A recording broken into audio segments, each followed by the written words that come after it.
Assim como prometido, estou aqui iniciando a série sobre a light novel de Shimaimao no Testament. Mais especificamente, será um remake da série antiga aqui do canal, mas dessa vez eu vou tentar fazer algo mais detalhado. E sem perder o velho costume, se quiser apoiar o canal com algo além de sua inscrição, considere virar um membro, eu agradeço muito o seu apoio. Neste vídeo de hoje vou dar uma resumida básica nos volumes adaptados no anime, e também iniciar o pós-anime. Por isso eu sugiro que vocês assistam as duas temporadas para terem uma noção melhor dos volumes adaptados. Mas digamos que você só tem preguiça mesmo e não quer assistir isso, então não se preocupem que o Capitão Eti aqui vai lavar a tua mão com um resumo rápido dos acontecimentos do anime. Mas será algo bem básico mesmo, porque eu não vou contar aqui da relação e a introdução de cada uma das waifus desse harém durante a etapa do anime. Para entendermos como tudo começou, temos que voltar lá para a infância do Tojo Basara, com o nosso querido protagonista sendo criado apenas por seu pai no clã dos heróis, sendo que o Basara já era visto como um prodígio desde muito jovem. Basicamente, o Basara seria o futuro desse clã e carregaria o fardo de proteger a humanidade de qualquer ameaça sobrenatural. É isso que é o clã dos heróis. No entanto, quando ele tinha cerca de 10 ou 11 anos, um dos heróis do clã pegou a espada demoníaca Brynhilde, que havia sido usada para selar um poderoso espírito maligno de Rank S. O problema é que esse herói em questão acabou sendo possuído e perdeu o próprio controle, assim ceifando a vida de várias pessoas na Vila dos Heróis, incluindo vários amigos do Basara. Com isso apenas tendo fim quando o protagonista usou o seu Banishing Shift, que é um poder que envia qualquer coisa como ataques físicos e mágicos para a dimensão zero. Basicamente são reduzidos a nada e eliminados sem deixar rastros. Realmente um poder muito roubado, mas ele é o nosso protagonista, ele merece muito isso. E após o incidente, os anciões da vila consideraram o Basara muito perigoso, já que ele não tinha pleno controle de seus poderes e além disso ele foi aceito pela espada Brynhilde como seu possuidor. A ideia dos anciões era de selar o Basara a princípio, mas por sorte o Jin conseguiu impedir isso, que ainda ocasionou na expulsão dos dois do clã dos heróis. Dito isso, após alguns anos, já no início de Shimaimao, o Jin resolveu se casar novamente, e com isso o protagonista acabou ganhando duas irmãs, sendo a Mil e a Maria. Onde tem todo esse processo que vocês já devem saber do Basara descobrir que na verdade as duas eram demônios, e que estavam fugindo de pessoas que queriam extrair o poder da Mil, tal poder que já pertenceu a seu falecido pai e ex-rei demônio. E esse encontro entre o Basara e a Mil não foi uma mera coincidência, porque o Jin já tinha uma profunda relação com os demônios, em especial com a família do ex-rei demônio, já que o Jin é marido da Safira, que é mãe do Basara bem como irmã do Wilbert. Sendo assim, a mãe demônio do Basara é tia da Mil. Essa árvore genealógica de Shimaimao só vai ficar cada vez mais confusa com o decorrer desta série, mas tudo será esclarecido em breve, eu prometo, eu prometo. Mas beleza, o volume 1 é a introdução, a apresentação da Mil e da Maria, onde o autor já estabelece o único objetivo do protagonista nesta jornada, que é proteger não só a Mil, mas todas as pessoas importantes para o Basara, que por sorte são apenas mulheres, são apenas waifus. Felizmente o Basara não precisou proteger nenhum homem nessa história eti. A não ser a Nanao, né, porque ela pode mudar de gênero, mas isso é um caso à parte, isso é um caso à parte. A questão aqui é que o Basara e a Mil ficaram no centro do fogo cruzado, com o clã dos heróis querendo eliminar a Mil, já que ela poderia ser uma ameaça ao mundo humano segundo os anciões da vila. E por outro lado, havia algumas facções no reino dos demônios que queriam extrair o poder da Mil, o poder que já pertenceu a um rei demônio, e além do fato de ser uma ex-princesa que poderia ser um obstáculo para o atual rei demônio do submundo, né? E com tudo isso rolando, a Maria resolveu usar o contrato de mestre-servo para fortalecer tanto o protagonista como também as garotas do harém, com esse contrato podendo dar um up de poder cada vez que eles fizessem os atos eti.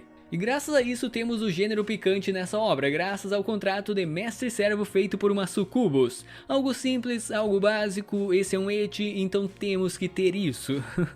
Mas bem, eu não vou perder meu tempo detalhando arco por arco do anime, porque Shimaimao é mais simples do que possa aparentar, é muito simples na real. E sobre o que não foi adaptado nas 2 temporadas, eu vou fazer um vídeo extra focado apenas nisso algum outro dia, mas não hoje. O que vocês precisam saber é que o clã dos heróis parou momentaneamente de visar a Mil, porque a Yuki havia ido morar junto com o Basara, e poderia reportar tudo aos anciões, bem como a Kurumi também. O maior problema do grupo do Basara do volume 3 até o volume 7 foi os demônios, com a crescente guerra entre a facção do atual Rei Demônio e a facção moderada, que era a facção do Wilbert, o pai da Mil. No entanto, quem realmente estava manipulando o conflito no Reino dos Demônios eram os membros do Conselho Demoníaco, basicamente os conselheiros do Leonhardt, que é o atual Rei Demônio. E esses ministros do conselho detestavam tanto o Leonhardt como também o Ramsas, que é o líder da facção moderada, bem como o tio da Mil,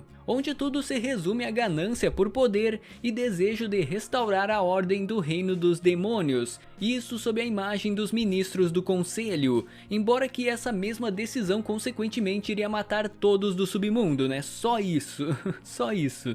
E obviamente envolvendo a Mil nesse conflito, seja por quererem terminar com a linhagem dela, como também para obter o poder do ex-rei demônio. Por fim, a segunda temporada do anime termina com uma aliança entre as 2 principais facções dos demônios, e com a morte dos conselheiros pelas mãos da Liala, que é a irmã adotiva do Leonhardt, e pelas mãos do Jin também, com o papel do Basara e seu harém nesse arco sendo conter o caos, que é uma criatura considerada o rei de todos os espíritos, que não exatamente essa criatura foi derrotada e cincelada em outra dimensão, graças à junção dos poderes do Leonhardt, do Ramsas, da Mil e do Basara. Então o anime conseguiu finalizar um ponto, que foi o conflito dos demônios, assim sobrando apenas o problema do clã dos heróis, que é o pós-anime. E sim, todos esses problemas do Basara foram por causa da Mil. O cara só queria ter uma vida normal e do dia pra noite ele tomou a responsabilidade de simplesmente proteger a ex-princesa dos demônios. Mas pelo menos ele foi muito bem recompensado no final da obra. E a gente vai ver tudo aqui nesta série, não se preocupem. Mas beleza, vamos dar início de fato a esse resumo, e vamos começar pelo volume 8 da Light Novel, que não é literalmente o pós-anime, mas como a OVA de Partures não fez uma boa adaptação desse volume, então vamos fazer o trabalho que a OVA não fez, né? Finalmente, aqui estamos pós segunda temporada, vulgo volume 8. O volume se inicia com o grupo do Basara se preparando para voltarem ao mundo humano, sendo que isso é logo após os eventos com os conselheiros que eu acabei de mencionar, com o primeiro capítulo sendo dividido em 2 partes. A primeira parte com uma conversa da Sheila com a Mil, a Yuki, a Kurumi, a Maria e a Zesto, e a segunda parte foi uma conversa entre o Basara e o Ramsas. Dito isso, vamos começar com a conversa das garotas. Nessa conversa, a Sheila revela o medo dos futuros acontecimentos relacionados ao protagonista, onde ela revela que as ações do Basara podem levá-lo a perder a vida, se ele continuar lutando de maneira tão imprudente. A mãe da Maria explica que o desejo do Basara de proteger aqueles que ama faz com que ele tome decisões perigosas, muitas vezes podendo deixar ele à beira da morte. Fora que se algo acontecer com uma das garotas do harém, o Basara não seria capaz de se perdoar e poderia levá-lo a um destino trágico, assim como foi com o Zolgyr, um demônio que mudou drasticamente após perder a mulher que amava. No entanto, as garotas acreditam firmemente que o Basara é diferente do Zolgyr, e esse tipo de coisa não iria acontecer com ele, tem que ter um pouco de confiança nesse protagonista, né?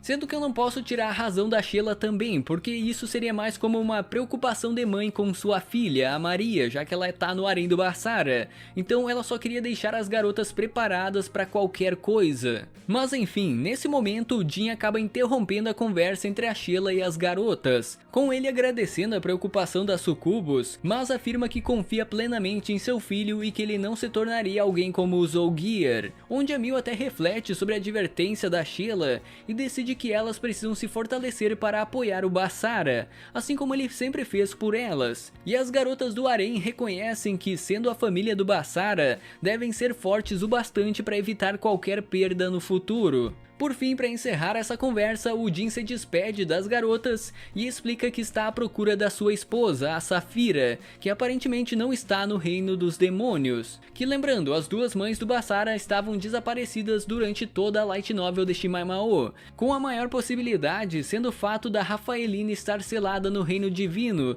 por ter dado à luz ao Basara, sendo algo proibido. E com isso, aparentemente a Saphira foi ao reino divino para tentar libertar ela. Assim como o pai do Basara continuando a sua própria jornada em busca de suas duas mulheres. E é como dizem, né, tal pai, tal filho. Dá pra dizer que os dois têm um excelente harém, com o Basara puxando o bom gosto do pai pra esse tipo de coisa, né? Por fim, eu não vou me prolongar mais do que isso por hoje. A continuação do volume 8 será para o próximo vídeo desta série sobre Shimaemao. Hoje eu só queria dar uma geral na obra e começar o pós-anime com essa conversa da Sheila com as garotas. Temos uma longa jornada nessa história com muita coisa a ser explicada, então inscreva-se, confira o sininho, vire membro se quiser e até uma próxima.